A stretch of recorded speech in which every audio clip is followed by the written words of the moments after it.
در حدیث مبارک میگه که جناب رسول مقبول بهترین عالم در نماز وقتی که استاد میشدن، مثال نواساشون حضرت امام حسن، امام حسین رضی الله عنهما پیشون می آمد، اورم میگرفتن و غیره، یا در بعضی جایی که آمدگیش. خب به هر ترتیب آمدیم به ارتباط از اینکه میتونه اطفالی که مثلا در اطراف پدر می و پدر سر نماز باشه و هر کسی که باشه، اطفال خود یا اطفال غیر، از یک مرتبه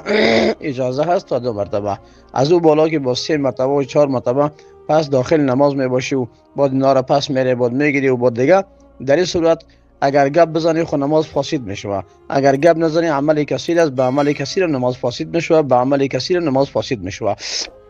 در حدیث ببینید میگه که جناب پیغمبر بزرگوار اسلام میگن مثال